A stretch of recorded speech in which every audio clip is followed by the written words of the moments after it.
Son hechos que analizamos de inmediato con Hugo Siles, es analista político, nos acompaña desde Santa Cruz. Hugo, ¿cómo está? Muy buenas noches, bienvenido.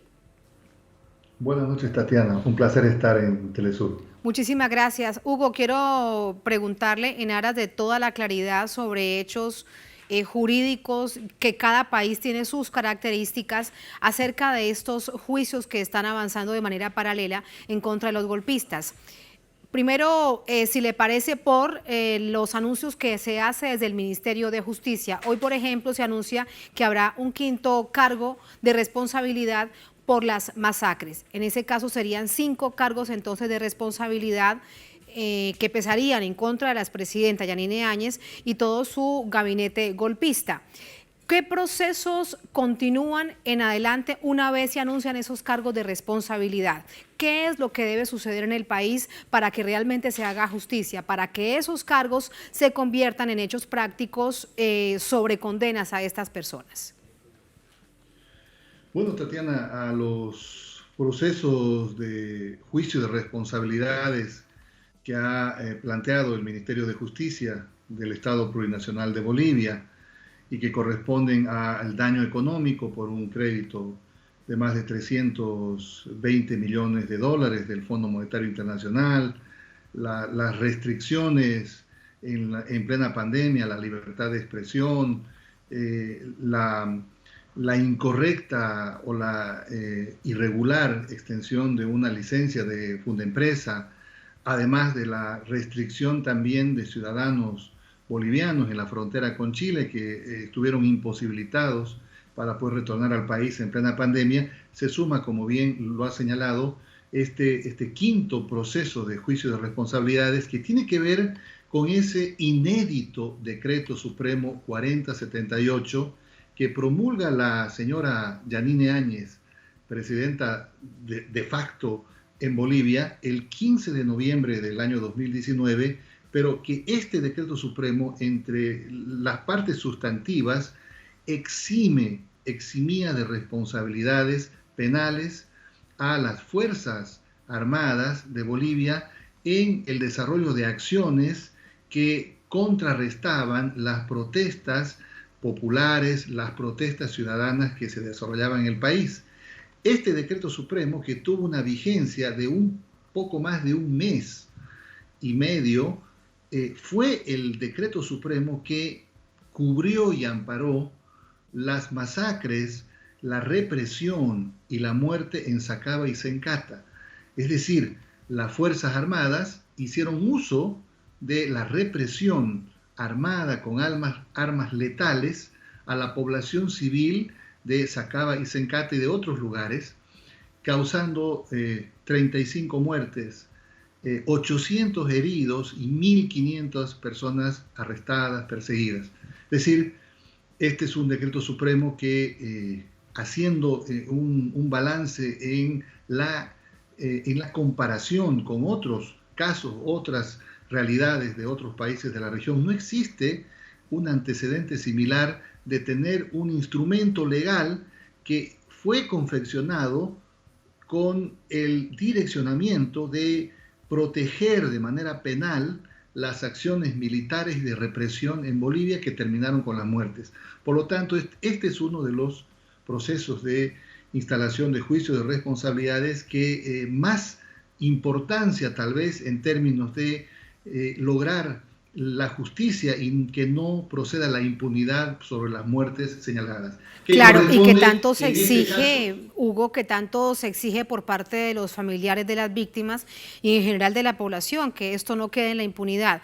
Pero me hablaba de Sencata y de Sacaba. Hubo otra masacre conocida como la de Zona Sur de La Paz. ¿Por qué los hechos registrados durante esa noche no se cuentan también como parte de un todo de estas masacres, Hugo? gran parte del despliegue de la represión militar que se hizo en diferentes zonas de la ciudad de La Paz y del país estuvieron ausentes de la cobertura de medios de comunicación. Recordemos que tan solo en las redes sociales o por información que era recogida de los propios lugares es que se podía conocer los los acontecimientos que se daban. Han tenido que llegar al país diversas organizaciones defensoras de derechos humanos, Human Rights Watch, la CIDH, además de otras instituciones como la Defensoría del Pueblo, que pudieron recolectar la información de las víctimas de diferentes actos de represión que se dieron en diferentes partes del país. Por eso es que una vez recolectada la información de familiares, de víctimas y de propios lugareños de diferentes partes del país que fueron objeto de masacres, de represión, es que se pudo ir reconstruyendo estos casos que definitivamente marcan en la historia de Bolivia una de las peores acciones que se da contra la población civil en un gobierno de facto con características principalmente destinadas a la conculcación de derechos ciudadanos y la privación fundamental de la libertad de expresión que tenía la mayoría de la población en Bolivia. Sí, Hugo, una vez se establecen estos juicios de responsabilidad, deben enviarse al Ministerio Público, pero también deben pasar a la Asamblea Legislativa. Allí quiero detenerme para preguntarte la probabilidad que realmente se debata y se tomen decisiones ajustadas a la justicia, teniendo en cuenta que el MAS no tiene la mayoría reglamentaria. En realidad, Tatiana, este juicio de responsabilidades aperturado y anunciado el día de hoy por el Ministerio de Justicia de Bolivia se presenta a la Fiscalía General del Estado. La Fiscalía General del Estado es quien debe enviar este proceso a la Asamblea Legislativa Plurinacional. La Asamblea Legislativa Plurinacional debe instalar el juicio de responsabilidades y, por supuesto, con 2/3 de los votos de la Asamblea es que procede la aceptación, la instalación de este juicio de responsabilidades. Por supuesto de que este será una etapa donde seguramente desde la Asamblea se tendrá que debatir y trabajar también con miembros de otras bancadas de los partidos políticos que tienen representación parlamentaria, porque se está hablando de la vida de ciudadanos bolivianos que perdieron la vida en estos hechos luctuosos y masacres que se dieron en diferentes partes del país. Hay un centenar de víctimas, no solamente los que murieron, sino los que quedaron heridos, que han querido ser parte de un resarcimiento ya en el gobierno de facto de la señora Áñez. Y por supuesto que hay todavía en Bolivia un debate que no se cierra precisamente por la impunidad que puede existir de no encontrar justicia por estas muertes y masacres y represión en diferentes lugares del país. Por eso que este será, yo creo, uno de los juicios de responsabilidades que aperturará con mayor intensidad y debate en la Asamblea Legislativa Plurinacional, porque así como el oficialismo está acompañando la necesidad de que se pueda encontrar justicia, también en la oposición, en los partidos políticos que tienen representación en la Asamblea, por supuesto que tendrán la presión y tendrán la propia vivencia de la gente que ha vivido estas masacres y que los mismos familiares, padres, hijos, hermanos, son los que forman parte de toda una trama funesta. Pero mira cómo mira cómo han actuado políticamente en las últimas 48 horas estos referentes de la oposición, varios de ellos que tienen representación a través de sus movimientos políticos en la Asamblea Plurinacional, que realmente puede hacernos pensar que ellos van a tomar una decisión a conciencia, atendiendo el pedido, la herida abierta, el dolor de las familias víctimas de estas masacres. Si lo que hemos visto es que están pidiendo, por ejemplo, que se liberen a los golpistas.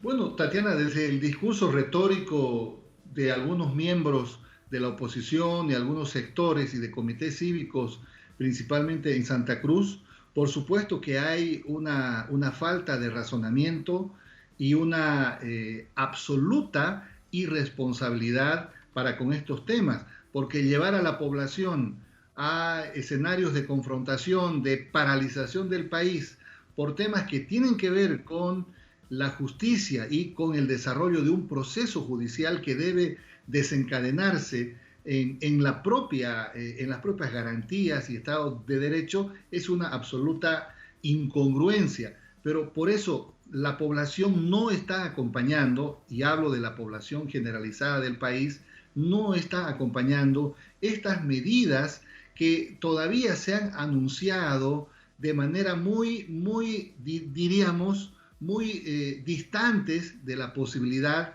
de que se concreticen. Porque hablar en este momento de liberar a todos los detenidos cuando hay procesos que corresponden a juicios de genocidio, de muerte, es imposible hasta por la propia normativa y la legislación que no corresponde.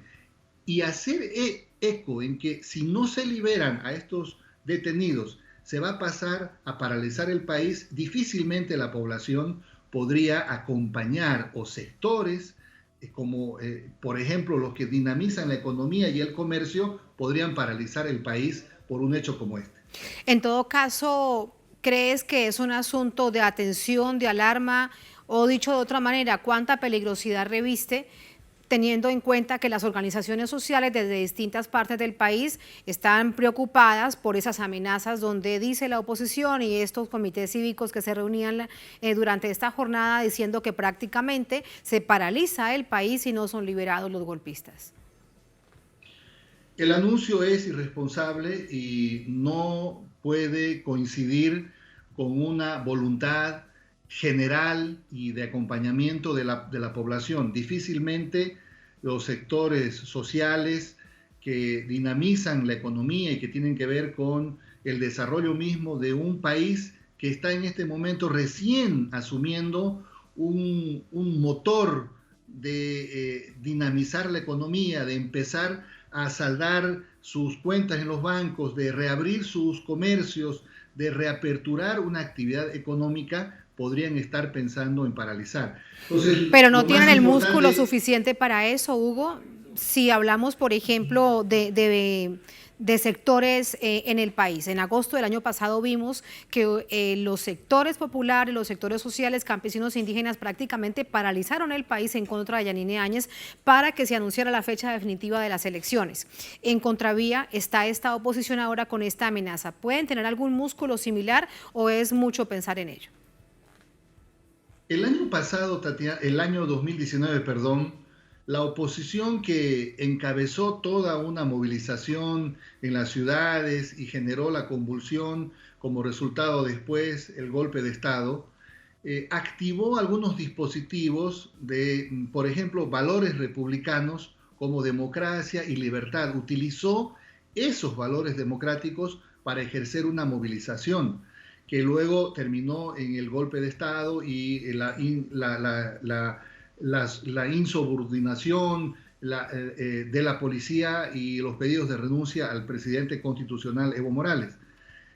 Después de dos elecciones que hemos tenido, una elección de octubre del año 2020 y otra elección del 7 de marzo de este año, donde se han elegido autoridades y donde han habido resultados contundentes que le dan legitimidad al gobierno nacional del presidente Luis Arce y que han elegido autoridades subnacionales, difícilmente en este escenario donde hay autoridades, donde hay un proceso democrático absolutamente visible y de alta compartimentación social y ciudadana, se podría sustituir este proceso pacífico, democrático, de asistencia a elegir autoridades por un escenario donde se tendría que ir a defender a 4, 5 o 10 personas detenidas por procesos de investigación judicial que tienen que ver con corrupción pública, con daño económico o con asestamiento de un golpe de Estado. Difícilmente la población podría acompañar estos procesos. Sí lo hizo el 2019 en alguna medida porque lamentablemente la oposición activó con medios de comunicación y con una conspiración internacional donde incluso participó la Organización de Estados Americanos y otros estados, esto de disponer o predisponer a la población con los valores republicanos, democracia, libertad. Utilizaron a conveniencia términos para movilizar a la gente y luego aceptar un golpe de Estado. Hoy los valores democráticos, republicanos, están muy bien constituidos por lo que acabo de mencionar. Elecciones el 18 de octubre del 2020, elecciones el 7 de marzo del 2021, donde la población valora, acude y participa pacíficamente para elegir sus autoridades. No podría estar esa misma población bloqueándose a sí mismo para impedir el desarrollo de Bolivia en un momento donde la pandemia del coronavirus, la economía, juegan al ciudadano una mala todavía posibilidad de ir recuperando lentamente el estado de situación de la economía que tenía el país antes del golpe de Estado. Que no se repita la historia, que no se repita nada similar a lo vivido en el año 2019 y hasta finales del año 2020 en Bolivia. Muchísimas gracias por ese análisis, Hugo, como siempre. Muchas gracias, buenas noches. Gracias, Tatiana, por la oportunidad. Hasta luego y gracias.